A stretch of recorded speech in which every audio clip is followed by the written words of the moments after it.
حضرت عمر رضی اللہ تعالیٰ عنہ نے حضرت سعد رضی اللہ عنہ کو کوفہ کا امام بنا کر کے بھیجا. حضرت سعد رضی اللہ تعالیٰ عنہ، سعد بن ابی وقاص رضی اللہ تعالیٰ عنہ، یہ وہ صحابی ہیں کہ جو عشرہ مبشرہ میں سے ہیں، اور یہ ایسے صحابی ہیں کہ جب اللہ سے جو بھی مانگا کرتے تھے اللہ ہینڈ ٹو ہینڈ ان کی دعا کو قبول کرتا تھا. بڑی لمبی ہسٹوری ہے، اور لمبی ہسٹوری سنانے لگے تو گھنٹہ ڈیڑھ گھنٹہ تو اس میں ہی چلا جائے گا. میں اصل مدعے پہ آ رہا ہوں. تو حضرت عمر رضی اللہ تعالیٰ عنہ نے ان کو کوفہ کا گورنر بنا کر کے بھیجا. کچھ دن وہاں پہ امام رہے تو وہاں کے لوگوں نے حضرت عمر رضی اللہ عنہ کے خلاف، حضرت سعد رضی اللہ عنہ کے خلاف حضرت عمر سے شکایتیں کی کہ آپ نے جو ہمارے امام بنا کر کے بھیجے ہیں نا یہ سعد، ان کے اندر کچھ خامیاں ہیں، کچھ غلطیاں ہیں. پتہ یہ چلا کہ اگر امام کی مقتدیہ غلطی پکڑ رہے ہیں، غلطیاں بیان کر رہے ہیں، امام پر مؤذن پر انگلیاں اٹھا رہے ہیں، تو یہ کوئی نئی عادت نہیں ہے، یہ پرانی عادت ہے. یہ کیا ہے بھائی؟ یہ پرانی عادت ہے. لیکن اس چیز کا وبال کیا پڑتا ہے وہ بھی میں ابھی اسی واقعے میں پتہ چل جائے گا، وہ بھی سنتے جائیں.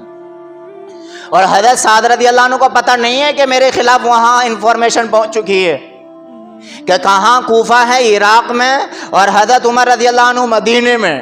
امام صاحب کو پتہ نہیں، اور امام صاحب کی شکایت کہاں پہنچی؟ مدینے میں. تو حضرت عمر رضی اللہ تعالیٰ عنہ نے عمار ابن یاسر رضی اللہ عنہ کو بھیجا، کہا کہ حضرت سعد کو تو وہاں سے برخاست کرو، اور وہاں سے برخاست کر کے میرے پاس مدینے بھیجو، اور ان کی جگہ گدی پہ تم بیٹھو جا کر کے، امام تم بنو. ان کو امامت سے ہٹاؤ اور ان کی جگہ امامت تم کرو، اور ان کو میرے پاس بھیج دو. حضرت سعد رضی اللہ تعالیٰ عنہ کے پاس حضرت عمار رضی اللہ عنہ پہنچے، کہا کہ حضرت یہ بات ہے کہ ٹھیک ہے جی، جب تک اللہ نے رکھنا تھا مجھے یہاں رکھا، اب میں جاتا ہوں. آج دیکھ لو کتنی مسجدوں میں ایسے امام بھی ملیں گے آپ کو کہ اگر کسی مصلحت سے ہٹانا بچانا پڑ جائے تو ہٹ نہیں سکتے، گروپ بندی کر لیتے ہیں، گروپ بندی کہ جاتے جاتے بھی مقتدیوں میں لڑائی کرواتے چلے جاتے ہیں. کتنی مسجدوں کے ہمارے پاس کیسز آئے کہ حضرت ہمارے امام صاحب ہیں، انہوں نے گروپ بندی کر لی ہے، انہوں نے ذات برادری میں ہمارے مقتدیوں کو بانٹ دیا ہے، ذات برادری کی باتیں زیادہ کرتے ہیں، اونچ نیچ کی باتیں زیادہ کرتے ہیں کہ ہماری برادری یہ ہے، وہ برادری چھوٹی ہے. اس طریقے کی باتیں کر کے مقتدیوں کے دلوں کو آپس میں اتنا پھاڑ دیا. اگر اب ہم ہٹانا چاہیں نا تو آپس میں مقتدیوں میں ڈنڈے چلیں گے، اب ہم ان کو ہٹا بھی نہیں سکتے. ایسی انہوں نے گروپ بندی کر لی ہے. تو یہ بڑی خطرناک چیز ہے امت کے لیے، خاص طور سے ایسا نہیں کرنا چاہیے.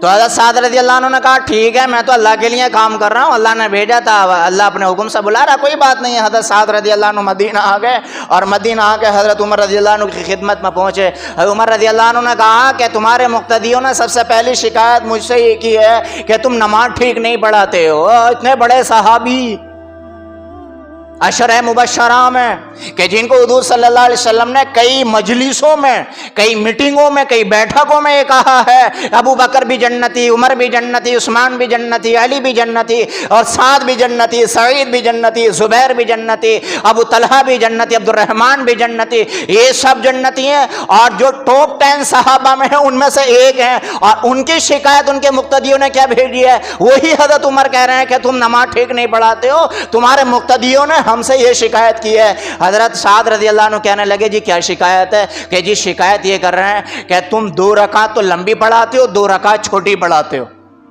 ظہر اور عصر کی. تو حضرت سعد رضی اللہ عنہ نے کہا کہ میں نے تو حضور کے پیچھے ایسے ہی نماز پڑھی ہے، میں نے تو حضور کے پیچھے ایسے ہی نماز پڑھی ہے. اب ظہر کی اور عصر کی پہلی 2 رکعتوں میں تو سورہ فاتحہ بھی پڑھی جاتی ہے، اور سورہ فاتحہ کے بعد بھی بھئی سورت بھی ملائی جاتی ہے، تو ظاہر سی بات ہے وہ لمبی صورتیں تو ہونی ہے دونوں. اور بعد کی جو 2 رکعتیں ہیں ان میں سے سورہ فاتحہ پڑھی جاتی ہے، تو ظاہر سی بات ہے وہ تو چھوٹی ہونی ہے.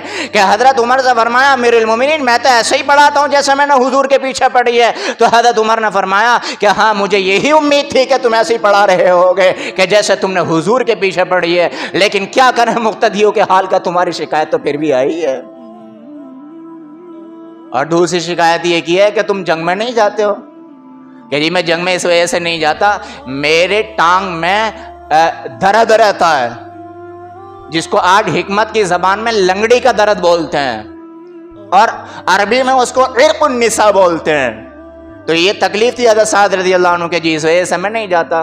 تو حضرت عمر رضی اللہ عنہ نے حضرت سعد رضی اللہ عنہ کے ساتھ چند صحابہ کو لگایا اور کہا دیکھو ہر مسجد میں جانا اور حضرت سعد کو کھڑا کرنا اور یہ کہنا کہ بتاؤ کن کن کو ان امام صاحب سے شکایت ہے، کن کن کو ان امام صاحب سے شکایت ہے۔ تو حضرت سعد رضی اللہ عنہ کے ان کے ساتھ جو صحابہ گئے تھے انہیں کھڑا کرتے اور ہر کوئی یہ کہتے تھے کہ جی ہمیں کوئی شکایت نہیں ہے، ہمیں کوئی شکایت نہیں ہے، ہمیں کوئی شکایت نہیں ہے۔ ایک کھڑا ہوا اور اس نے کہا جی مجھے شکایت ہے، اس نے بھی یہی 2-3 شکایتیں کی۔ تو حضرت سعد رضی اللہ، اب میں اس پر بتا رہا ہوں کہ اللہ ظلم کو کبھی معاف نہیں کرتا۔ اب ذرا سوچو کہ وہ مسجد میں ہے اور صحابی کے پیچھے نماز پڑھنے والا وہ بھی تو مسلمان ہی ہوگا، وہ بھی تو تہجد پڑھنے والا ہوگا، وہ بھی تو قرآن پڑھنے والا ہوگا، چہرے پہ داڑھی ہے، سب کچھ ہے، لیکن جب اس کی طرف سے بھی ظلم ہو رہا ہے تو حضرت سعد رضی اللہ تعالیٰ عنہ نے کہا کہ تو نے میرے خلاف جو 3 شکایتیں کی ہیں نا، اگر تیرا شہرت کا ارادہ تھا اور مجھے تکلیف دینے کا ارادہ تھا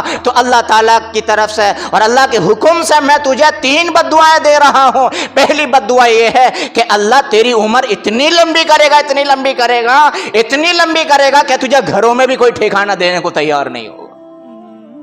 پہلی بد دعا تو میں دیتا ہوں، اور دوسری بد دعا یہ کہ اللہ تعالیٰ تجھے فقیر بھی بنائے گا، اور تیسری بد دعا دیتا ہوں کہ اللہ تعالیٰ تجھے فتنوں میں بھی مبتلا کرے گا اگر تو نے میرے اوپر یہ الزامات لگائے۔ حضرت سعد رضی اللہ تعالیٰ نے یہ بد دعائیں دے کے چلے گئے۔ زمانے نے دیکھا کہ ایسی لمبی عمر اس انسان کی ہو گئی تھی کہ یہ جو بھوئیں نا، یہ بھوئیں یہاں آ کے پڑ گئی تھی۔ جب کسی کو دیکھتا تھا نا وہ بندہ تو یہ بھوئیں یوں کر کے اٹھا کے دیکھتا تھا۔ لمبی عمر ہونا اور پھر کسی سہارے کا نہ ملنا یہ بھی اللہ کا عذاب ہے۔ اسی کو قرآن میں ارذل العمر کے نام سے تعبیر کیا گیا ہے، جس کو نکمی عمر کہتے ہیں، کہ سنائی نہیں دیتا، دکھائی نہیں دیتا، بولا نہیں جاتا، چلا نہیں جاتا اور دنیا میں کوئی سہارا بھی نہیں ہے۔ اس کو بھی قرآن نے عذاب کی تعبیر سے بیان کیا ہے، اسی عذاب میں مبتلا کیا اس بندے کو۔ بد دعا کس کی لگی؟ حضرت سعد رضی اللہ تعالیٰ عنہ کی، اور فتنوں میں مبتلا ایسا کیا کہ ایسا بڈھا ہونے کے باوجود بھی جوان لڑکیوں کو گلیوں میں چوراہوں پر چھیڑا کرتا تھا۔ ایک جوان چھیڑے تو ذرا بات سمجھ میں بھی آ سکتی ہے کہ بھئی جوان ہے اور شہوت کا غلبہ ہے اور مکاری جوانی میں آ جاتی ہے، جیسے کہ آج کل ہو جاتا۔ لیکن آج کل تو یہ ہے اگر آپ نہ چھیڑو گے نا تو آپ کو چھیڑا جائے گا۔ آج زمانہ الٹا آ گیا ہے، آپ شریف بنو گے نا تو آپ کو شریف بننا نہیں دیا جائے گا۔ آج زمانہ ہی آ گیا ہے، کتنوں کی زندگی تباہ برباد ہو گئی ہیں اسی کو لے کر کے۔ اور تیسری جو بد دعا کی تھی نا کہ تو فقیر بنے گا، ایسا فقیر بنا، مالدار تھا بہت بڑا، ایسا فقیر بنا، ایسا فقیر بنا کہ گلیوں چوراہوں میں بھیک مانگا پھرتا تھا، ٹھوکریں کھاتا پھرتا تھا۔ کہے کی وجہ سے کہ جب ایک صحابی کے اوپر ظلم کیا، ان کے اوپر تہمت لگائے، الزام لگایا اور انہوں نے بد دعائیں دیں، تو ان بد دعاؤں کا اثر یہ ہوا کہ اللہ تبارک و تعالیٰ نے جاتے جاتے اس کے اوپر یہ عذاب مسلط کی۔ یہ واقعہ امام بخاری رحمۃ اللہ علیہ نے اپنی کتاب میں بیان کیا ہے۔